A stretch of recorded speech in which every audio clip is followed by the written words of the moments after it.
And here we are. So,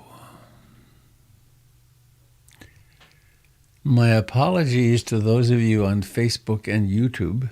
I know I got one concerned email yesterday. I made a quick departure from the Facebook and YouTube channel, and I ceased the recording on Zoom.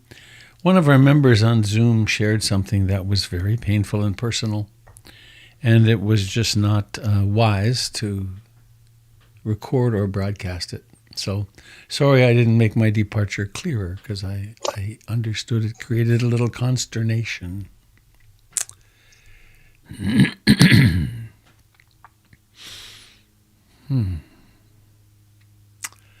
I have a poem.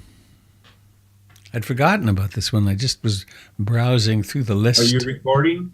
Oh, am I recording? Thank you, Jim. Jeez. It's hard to remember all this stuff. Impossible. Here we go. Recording to the computer. Recording in progress.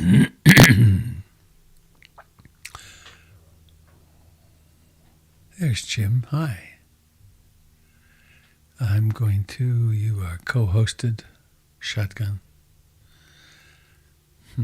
I just remembered the kids on the way to the car. Shotgun! Who gets to sit in the front seat? And then that got all fixed with it not being safe for kids in the front seat. Get in the back, damn it. Oh, dear. Those were the good old days of a sort. I'm looking for my poem. Here it is.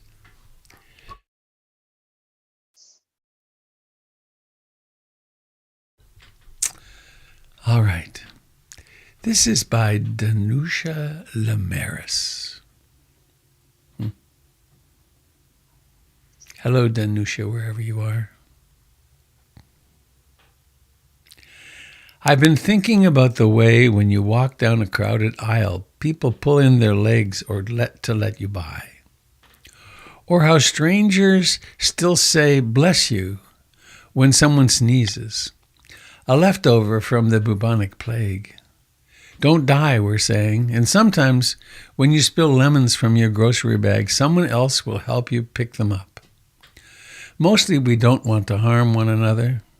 We want to be handed our cup of coffee hot, and to say thank you to the person handing it, to smile at them, and for them to smile back.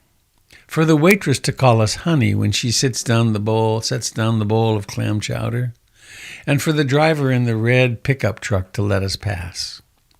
We have so little of each other now, so far from tribe and fire, only these brief moments of exchange. What if they are the true dwelling of the holy, these fleeting temples we make together when we say, here, have my seat. Go ahead. You first. I like your hat. Mindfulness in daily life is what I hear here. Danusha Lamaris. I've been thinking about the way when you walk down a crowded aisle, people pull in their legs to let you by. Or when strangers still say, bless you, when someone sneezes. A leftover from the bubonic plague. Don't die, we are saying, and sometimes when you spill lemons from your grocery bag, someone else will help you pick them up. Mostly we don't want to harm one another.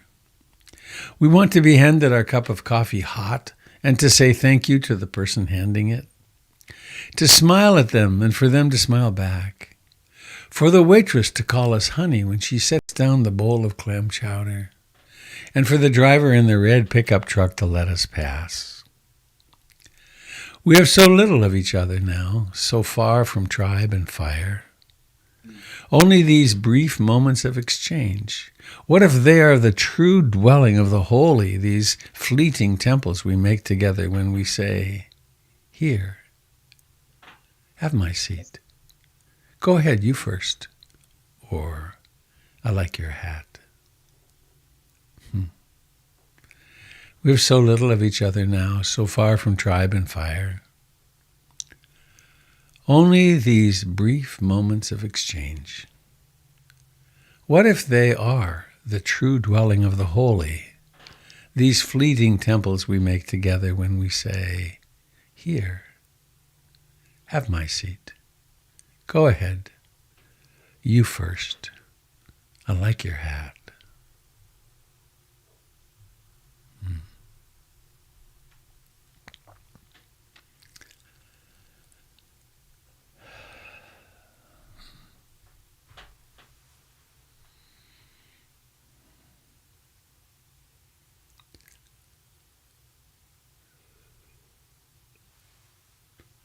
Just occurred to me, maybe I could do this.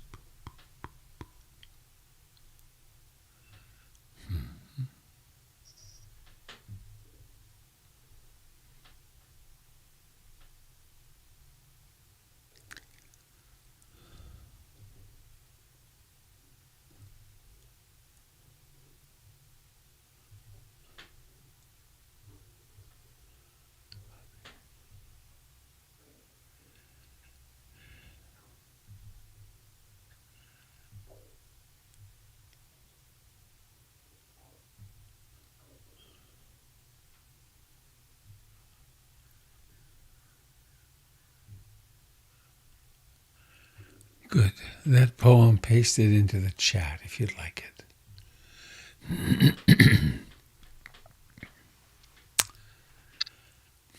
And so here we are. Again, we're still.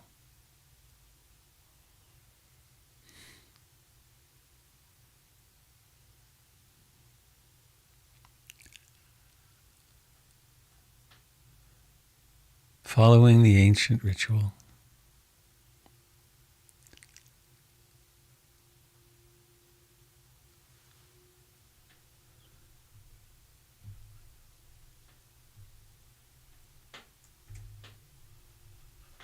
Following the ancient ritual of coming together. We get up alone. We brush our teeth alone. I suppose unless we're sharing a bathroom. But then we make our way to here, to now, to the sacred Dharma hall. We have our spots, don't we? We have our posture.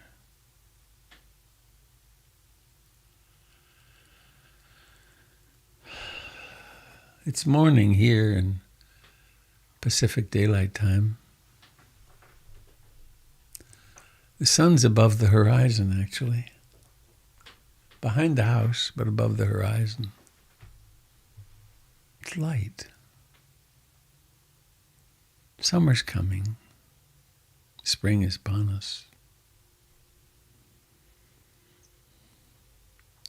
Tried to buy snap peas yesterday. There's none around.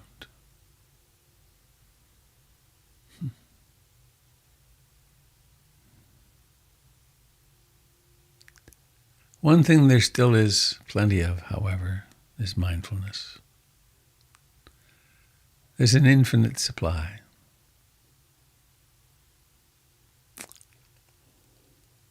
So let's hold in our hearts the intention to be present here.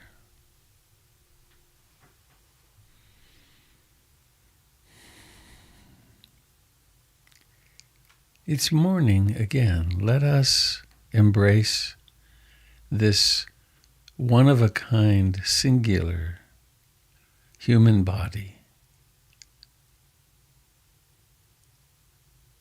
It's kind of mind-boggling to me.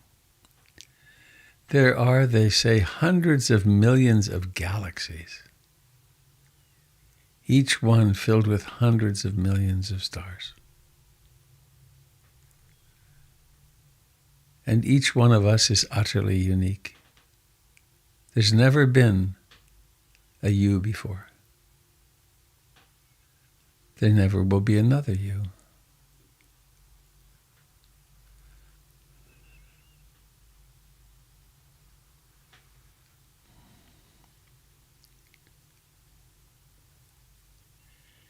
In the grand scale of things, we are less than dust specks. And when we tune in here and now, we are utterly precious.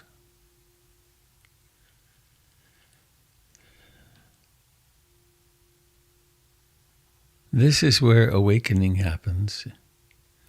Right here, sitting on this cushion.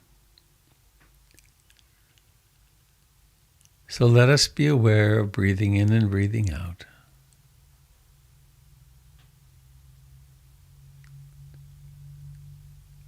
And all the usual things.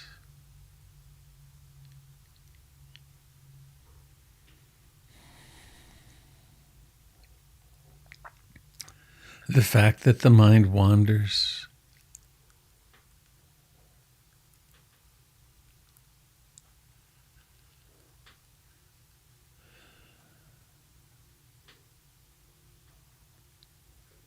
The probability that the 5 hindrances, or some collection of them, will put in a cameo appearance or maybe be dominant.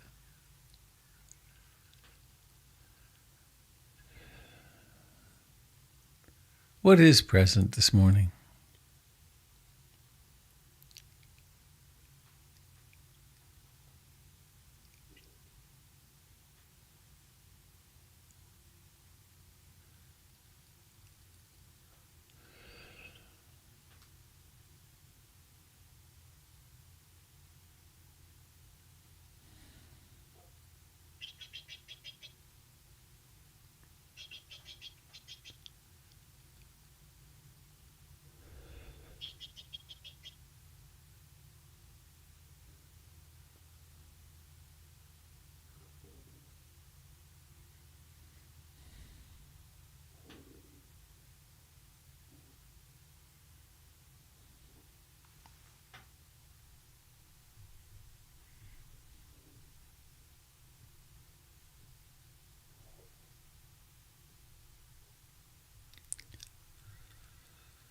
Each breath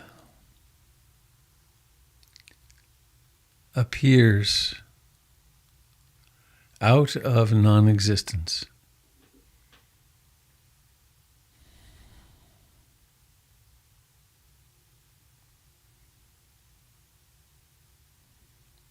It rises to fullness. It declines.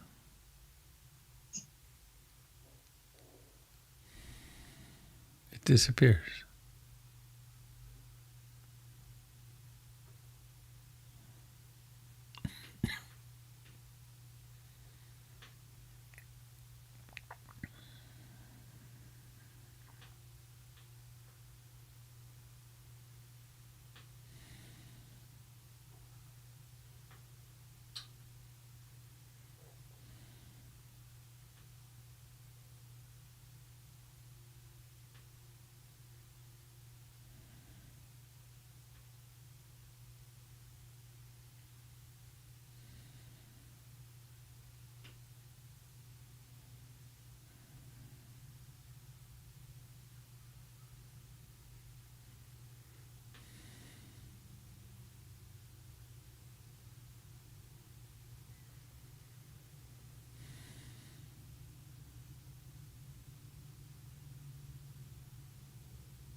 The wandering mind,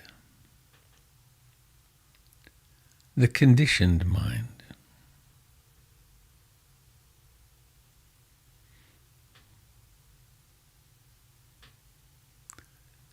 is a natural part of nature.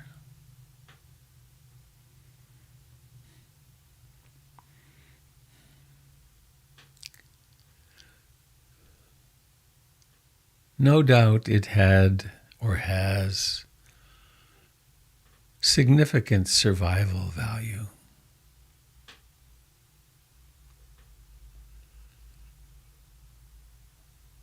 It's looking for what's wrong, what's wanted, what's liked and disliked.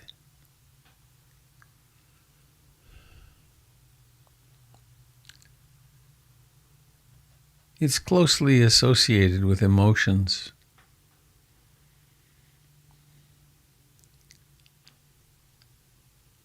There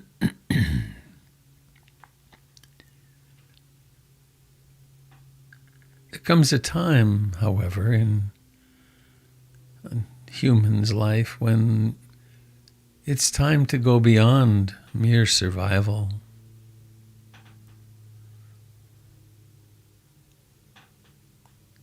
It's time to really participate in awakening.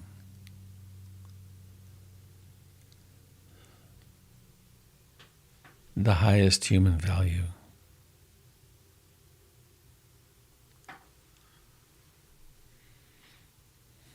Where we are naturally kind to each other.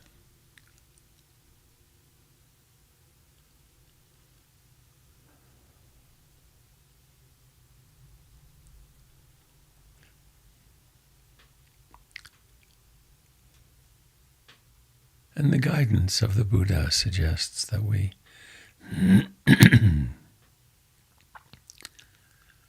really acknowledge the body fully. Embrace the breath fully. Notice the liking and disliking that comes from sense contacts.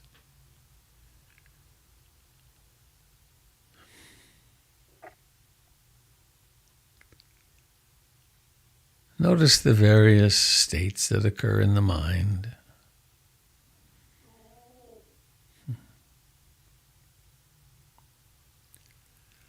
Expansive mind and contracted mind, and a mind full of greed, and a mind full of loving kindness, a mind that's mindful, a mind that is absent of mindfulness.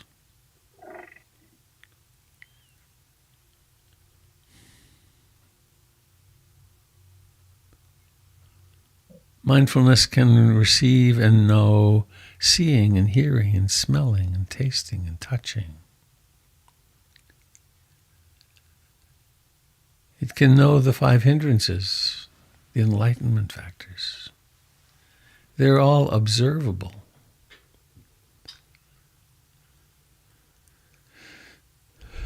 And they all have a moment of beginning, arising to fullness, and disappearing.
Mindfulness illuminates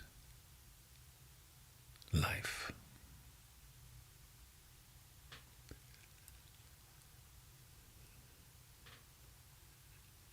Its close companion,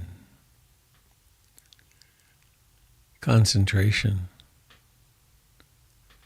penetrates the fog and confusion. It focuses.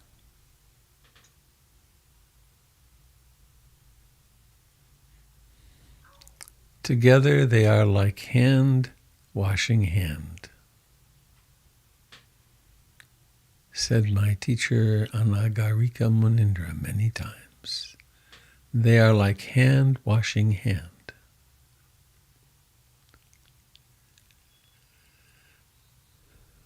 And so we can use the simplicity and vibrancy of in-breathing and out-breathing as an object of concentration.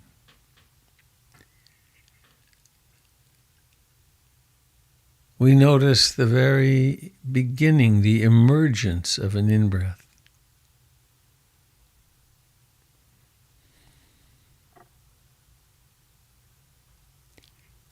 We abide with that. It doesn't require tensing the forehead or tensing the gut or an arm. It doesn't require musculature at all. It is an act of consciousness, an act of awareness.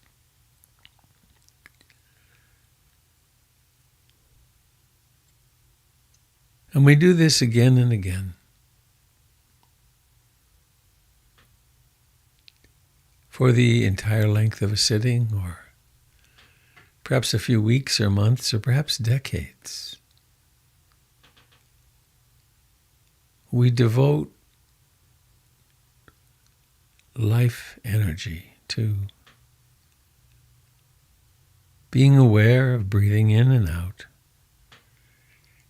and being profoundly intimate with this breath. This one right now.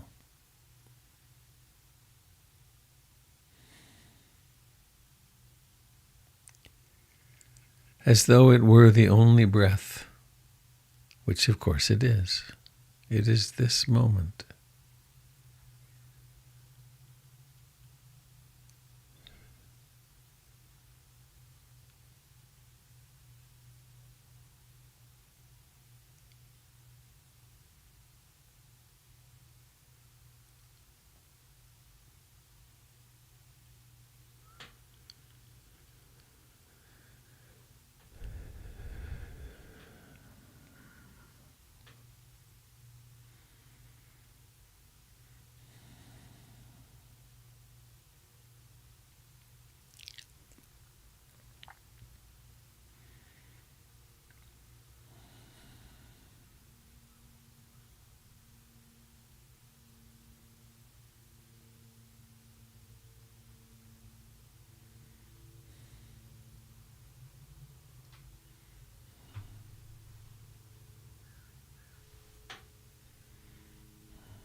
this devotion to being present with the breath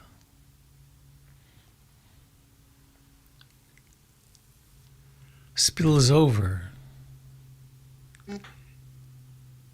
into being present with a wandering mind,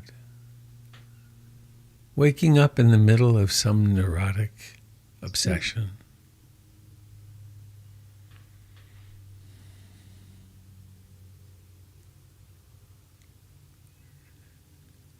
The sustained concentration on the breath spills over into momentary concentration when a sound happens unexpectedly or when some strange association takes place in the mind.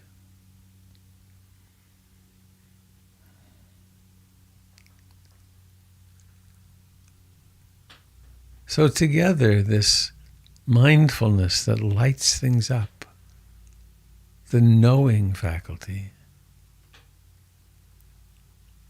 paired with its close companion, concentration,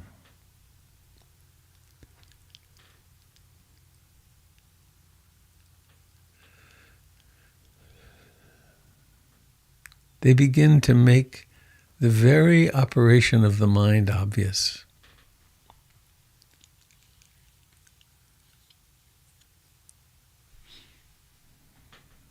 There's so much judging, liking and disliking, opinion making in the mind. How helpful for that to be illuminated and not seen as intrinsically true.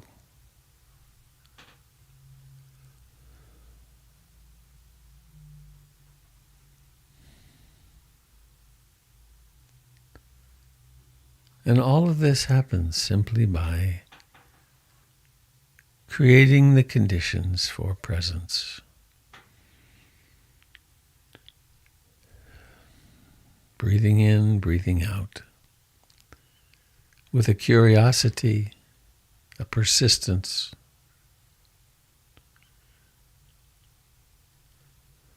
and we will see, if we don't already, the emergence of tranquility and equanimity.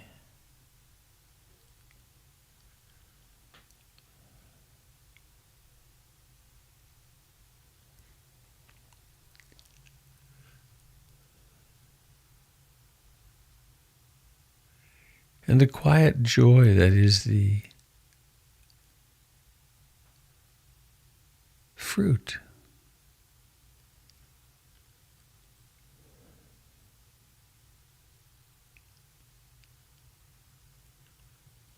a willingness to open to what is.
the refuges in Buddha, Dharma, and Sangha support us.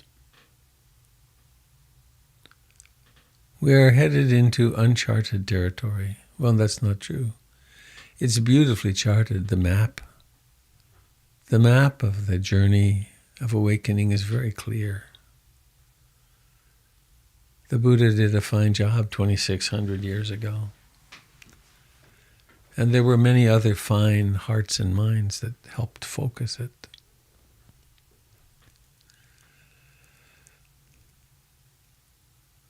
With refuge in Sangha, we have each other and the Sangha of all life. We also have the descending lineage.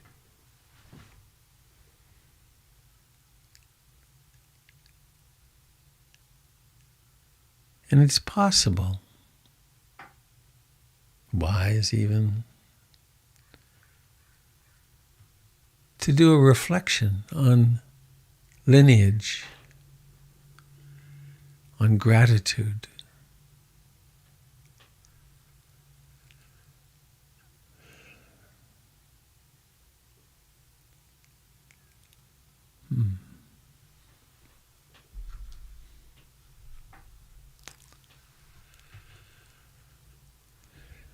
So we begin with the Buddha, an ordinary human being who faced the troubles of life: birth, sickness, old age, decay, death. He was dissatisfied with what was available to him as religion and spirituality.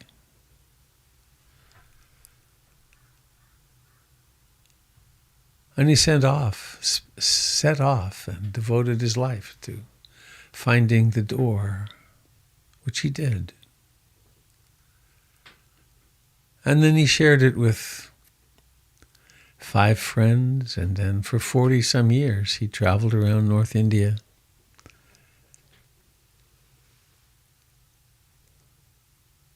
Speaking of the Four Noble Truths and the Eightfold Path,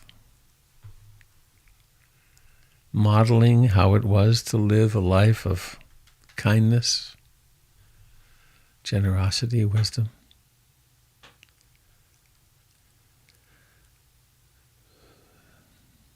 And then from him down over 2,600 years, a teacher passed on the teachings to a student, who became a teacher, who passed it on to someone else, who modeled it in her family, who modeled it in government,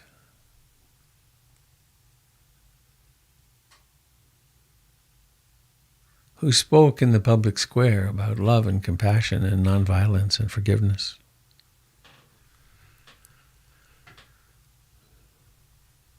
And these teachings were passed down through the lineage of monks and nuns and lay people. Right? We think of the scale of it. A lifetime, 30 to 60 years, 70 years. Person to person. Are you suffering? Well, there's a cause of the suffering, and there's something you can do about it. And this persisted down through the centuries, through wars, through famines, through times of great excess.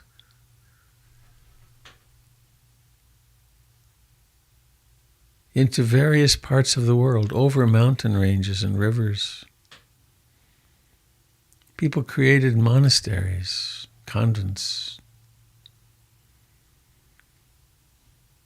After a few hundred years, the teachings were written down in Sri Lanka, written down in a language totally different from the one in which they were created.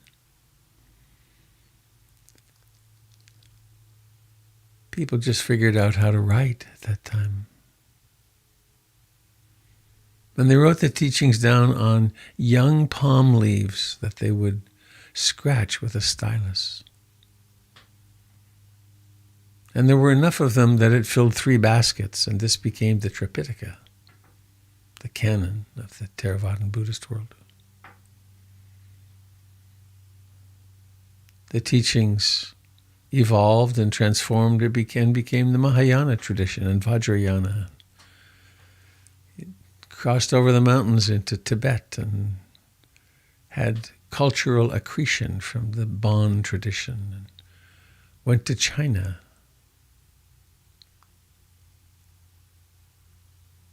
Near the end of the 19th century, there was a person, Ledi Sayadaw, L-E-D-I, and he and a handful of other monks, Burma, Thailand, decided that it was time for the lay people to have the meditation. It had been given only to the monks and nuns for a long time. And so they started opening it up.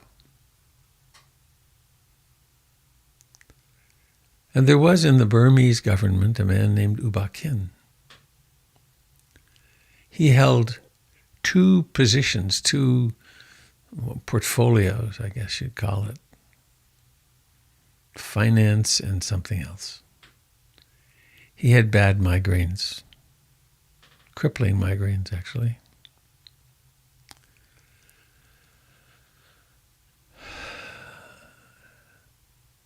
And somehow or another, he got it in his mind to go see this great master, Ledi Sayadaw.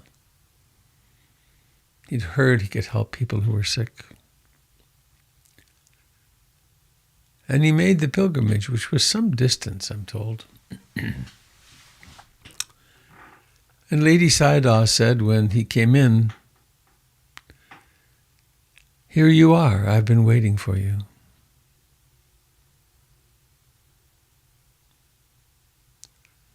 U Ba Khin practiced, and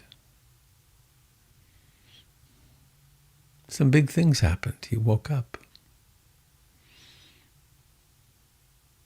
So here he was, a lay person, teaching the deepest teachings.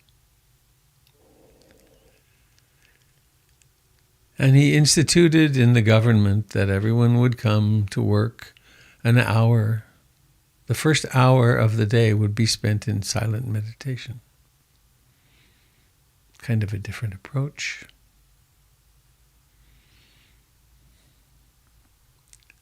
U Ba Khin founded a meditation center in Rangoon. There was another person on a spiritual quest, Ruth Denison. And for her own reasons of suffering and anguish, she traveled around the world with her husband Henry looking for some relief. She met U Ba Khin, stayed in his little practice center.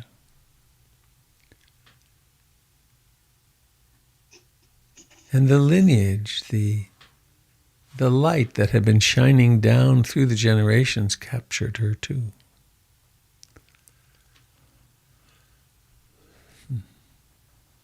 And she lived in California.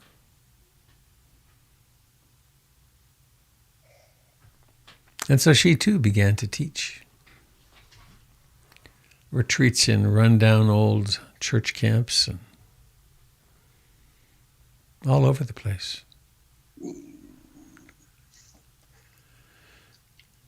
And then my own journey took me to India, desperately looking for something. I didn't know what it was. And then some years into the journey, I ran into Goenka and began to practice. But then I went to pay my respects to Tangpulu Sayadaw, a very famous Burmese teacher whom I'd met in Burma. And there was this German woman with an accent who had a bee sting.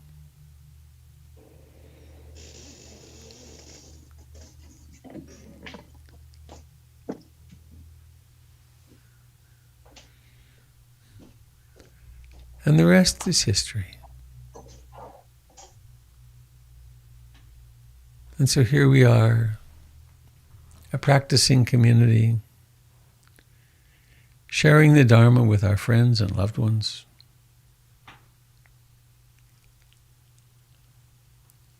And so it goes that the light of awakening passes down through the generations from one heart to another.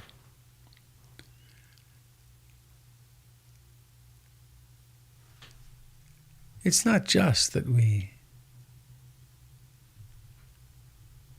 hang out together. It's that something of extraordinary importance passes through us. We become it. It becomes us.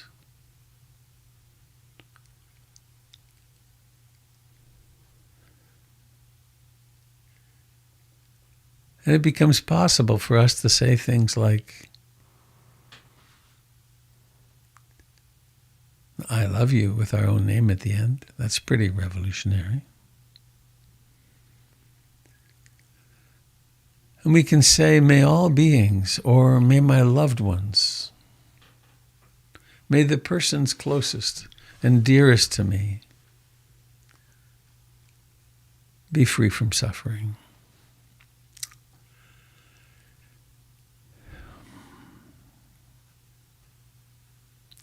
May my sick child or my dying parent or my recently deceased parent or my friend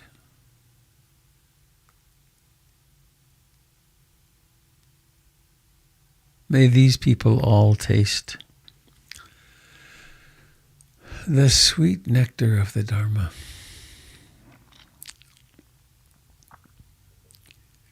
And we become a node of consciousness where we can wish, may all the leaders of the world, may all those in power, may those drunk with power, intoxicated, insane with power, maybe they be touched by love. May all those suffering, may all those in flight from war, may everyone in every one of the chemotherapy application places on the planet be touched today by love. And so it is that we can let our intentions of love and compassion run rampant. They can become a huge force in our own minds and among the people close to us.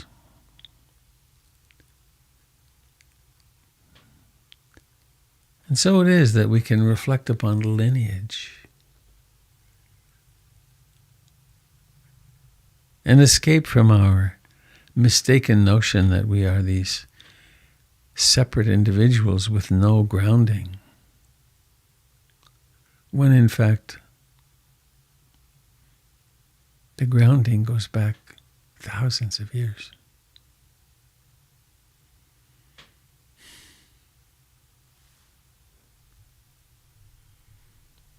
And it shows itself in so many ways.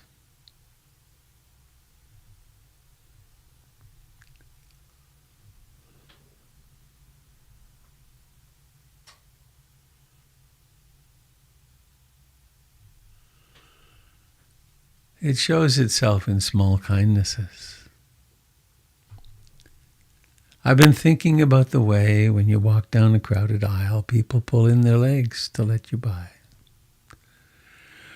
Or how strangers still say bless you when someone sneezes, a leftover from the bubonic plague. Don't die, we are saying, and sometimes when you spill lemons from your grocery bag, someone else will help you pick them up.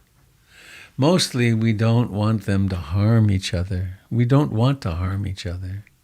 We want to be handed our cup of coffee hot and to say thank you to the person handing it. To smile at them and for them to smile back. For the waitress to call us honey when she sets down the bowl of clam chowder, and for the driver in the red pickup truck to let us pass. We have so little of each other now, so far from tribe and fire. Only these brief moments of exchange. What if they are the true dwelling of the holy? These fleeting temples we make together when we say, "Here, have my seat. You first. I like your hat."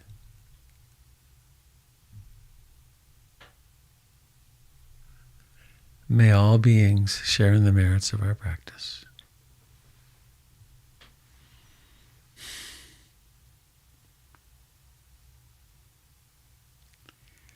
May we know the sweet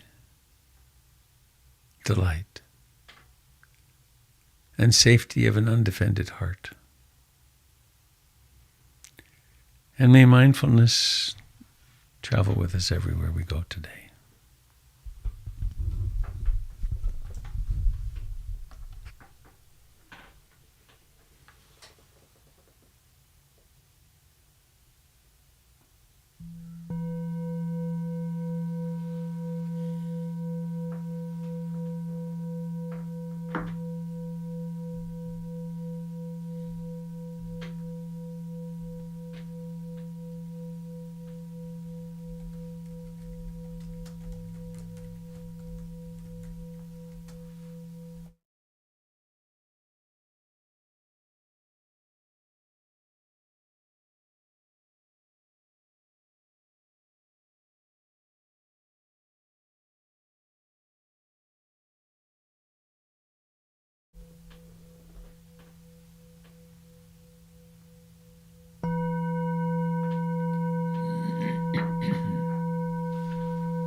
Well, dear friends,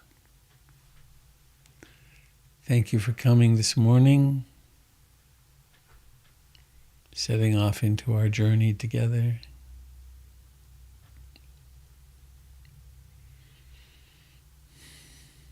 It's Friday.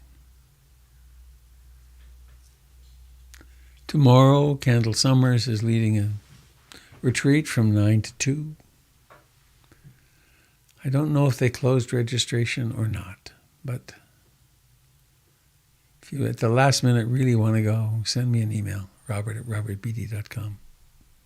I'll probably get in trouble for saying that. This Sunday is the grand opening of PIMC. Oh, hang on, I have something. I have a little show and tell.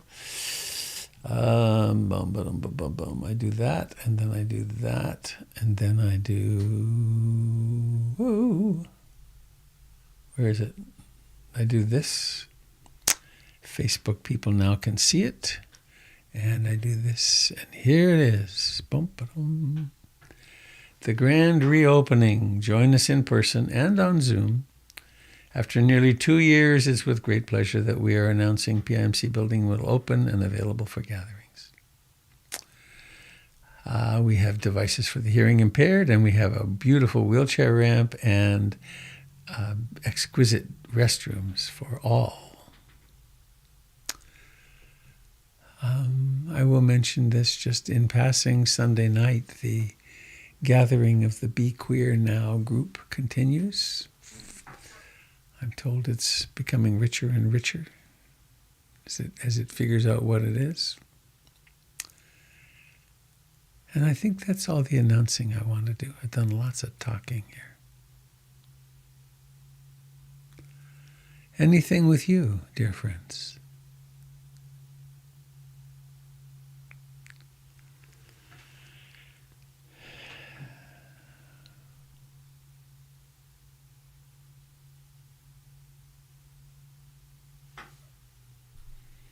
Robert?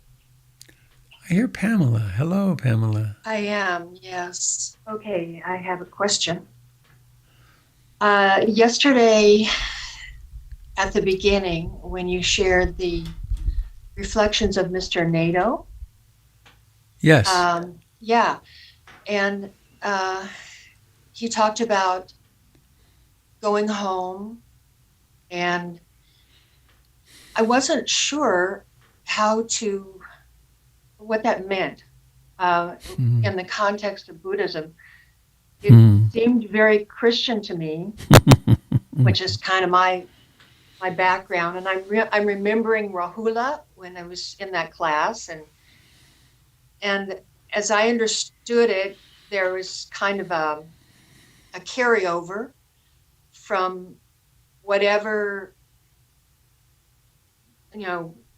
connections we had here that we hadn't resolved into a new rebirth, and like there wasn't even a concept of bardo that I understood there. So I don't get how you go home in the context of Buddhism when your body passes. Can you talk a little more about that? Sure.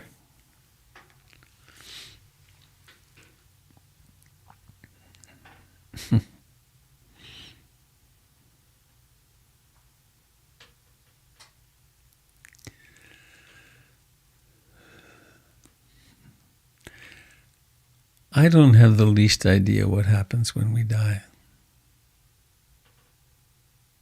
And I know that it's utterly mysterious. I think that actually sometimes, with some frequency on retreat, close to the beginning of a retreat, I tell the story about the strangest possible story, which is that the universe exists and evolution occurs, and then a man and a woman come together in a bizarre way, and then DNA mixes, and then a baby forms, and then you get born, and then you go through somebody training, and you become somebody, and you do all these things happen, and then at the end you just disappear. And so I guess it's. I don't think going home is at all a Buddhist concept. I think it's more from E.T. than anything else. And so I just use the vocabulary that comes to mind, and I don't teach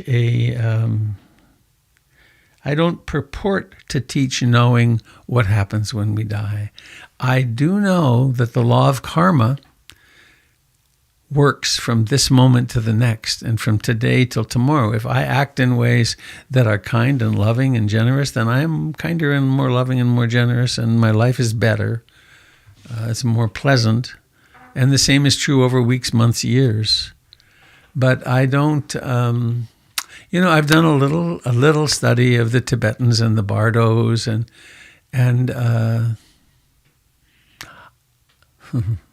I don't know this to be true. Who am I to know?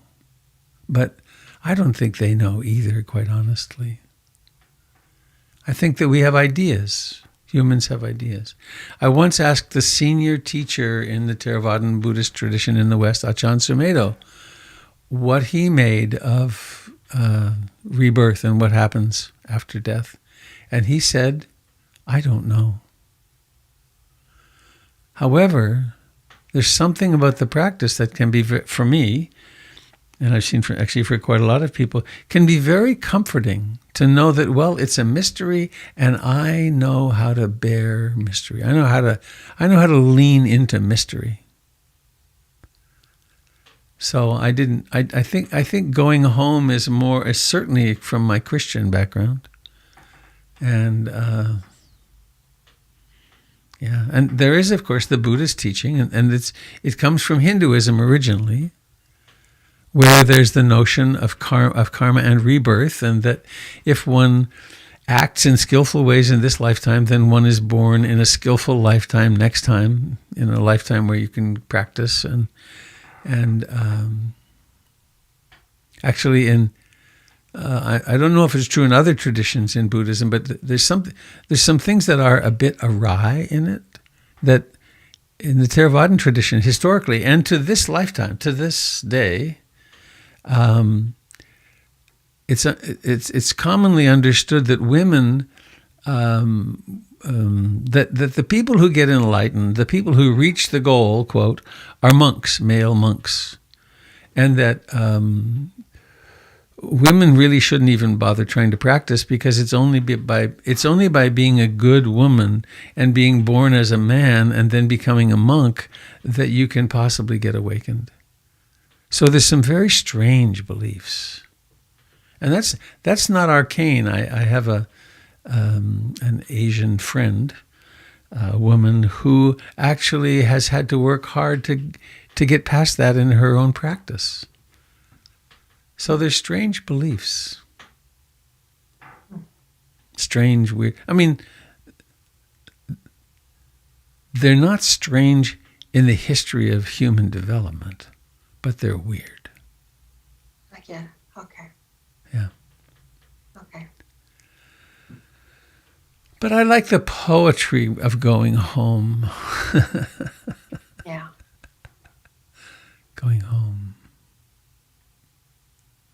Thank you for asking. Sure.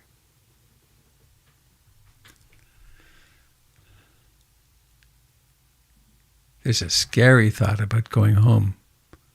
What if heaven were a place where you got to be together with your family of origin for the rest of time? Yikes. Now, maybe it would be with your family of origin, but they're all loving and kind and compassionate. But it's a scary thought.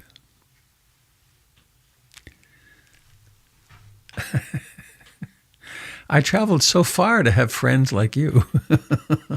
Why don't we go home together? Oh, that's what we're doing. Ananya, you have an official raised hand. Yes. So this whole concept of going home and what happens after we die is a fascinating topic. I also consider it a mystery, something we don't know about. But I really enjoy listening to the scientists who are doing some research on near-death experience, on a new thing now they call shared death experience, where many people have an experience when their loved one passes. That is something still mysterious, but something very profound. And they have this sense of continuity. And in the near-death experience, the sense of going home. Maybe there is a reunion on the other side, maybe not, who knows? But it's very comforting to know that people have these experiences, and that the near-death experience gives most people a whole new feeling about life and the preciousness of life, and they're no longer afraid of death. Thanks, Ananya.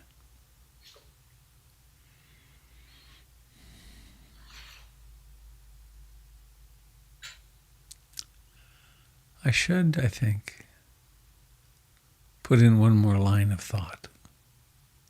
Should or could. I could put in one more line of thought.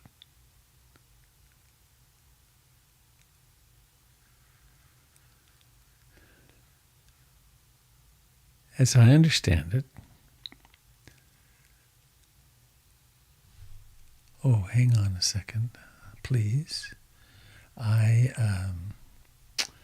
did something for YouTube to see the. Here we are. There. Sorry, folks, I left you on the advertising for a long time.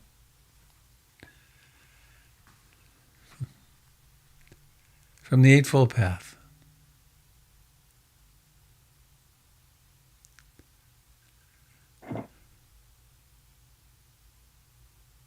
All component things are impermanent.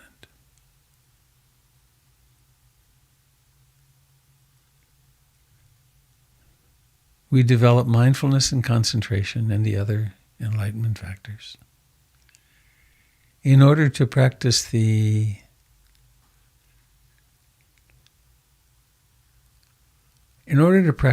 things as they are. And there are three lenses through which we might look. My teachers early on, and I do the same still, I ask people in interviews on retreat and otherwise, so what are you learning about anicca, dukkha, anatta today? How is the truth of impermanence shining into your heart? How is the truth of dukkha, of the unsatisfiable nature of human life? And then, and here's the kicker, what about this anatta teaching? What about the notion, central, there is no one here? There is not someone who gets born and who dies. What if this were to start becoming really obvious? Now, the first level of it is, oh no, I like myself and I want to get born, I want to go to heaven and I want to. But what if it's true that there's no one to protect, there's no one to worry about, and that this is experienceable here and now? We don't need to wait till we die to figure out what's real, what's true. We can, in fact, in our day-to-day life and our meditation life, get more and more grounded in a reality in this spacious isn't the word, in the truth of anicca, dukkha, anatta. Now there's a Theravadan Buddhist perspective. Observing the anicca of this moment.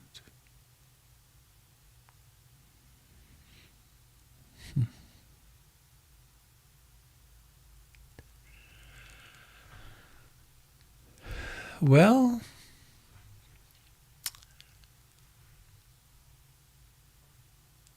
anybody else before we go? Hello, it's Carol. Hello, Carol, up on your hilltop. Hi. Yes, just wanted to say I'm really excited about everybody getting to come together on Sunday, and I'm going to try and zoom in on Zoom for the first while. But speaking of death, I will then be participating in Quadra's second death education fair at the community center. What? Yeah. What a trip. Focusing on bringing death back into the stream of life. And there'll be all kinds of really interesting, amazing opportunities. We're having one little room, there'll be a death cafe, and the Threshold Choir will be singing, and there'll be some mini presentations and lots of information tables, including the community left death table, how to bring death back into the home and to the community with the help of friends and neighbors. There'll be information about advanced care planning and MAID and hospice and grief, how to make a casket, and there'll be an opportunity to decorate a casket in a way that maybe you would like for yourself someday. There'll be a memory tree where people can share memories of loved ones with photos, and just basically honoring the sacred in the living and the dying. And so anyway, that'll be kind of a trip. But in any case, I send blessings to all of you after 2 years who are able to be together. in the moment. Who would have thought little Quadra would put together such an event? That's incredible. Yeah, it's kind of exciting, and hopefully we'll have a good participation, I because hope it's well attended. yeah, death is something that, isn't something that everybody wants to consciously embrace. So we'll see. Yeah.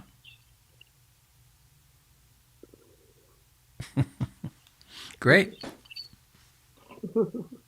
It's nice. I have such a familiarity with the community center that I can imagine it there.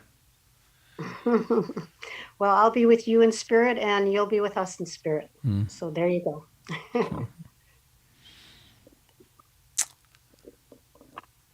Well, anything pressing someone wants to share? Robert, Had. just quickly, this is Had. I want to share. I'm doing a wonderful class with a great teacher, or the representation of him. His name is Munindra, and it's being taught by another a much younger teacher here in America, and I'm loving the class. And what I want to share is that the live teacher gave us an assignment to be mindful. I think the assignment is to be mindful even when I'm not being mindful or don't think of it, to bring mindfulness into my regular experience. And I was working at Whole Foods yesterday, doing my thing. I do some selling. I represent a product, and I was talking with people, and I thought of being mindful. Oh, it's like this right now. And it was just a beautiful awakening, because I really saw how I was creating my identity for people in my speaking with them, and just how to connect. And it was just an elated feeling. So I want to share that with everybody here, and maybe you could speak more clearly about what exactly the assignment is. But be mindful, even if you don't feel like it, or notice that you're not being mindful. Well put, Had. Well put. Be mindful in all activities and non-activities. So I got to go. Let Robert, us. can I ask you a quick question? Oops. It's Dave Mayer. I signed up for this lovely class, but it's too late to watch on the East Coast. Is there going to be a circulation of a link for where I can watch the recording? Yeah. I already loaded it up to whatever it is, and I'll be sending it out to everybody on the list today. Thank you. Yep.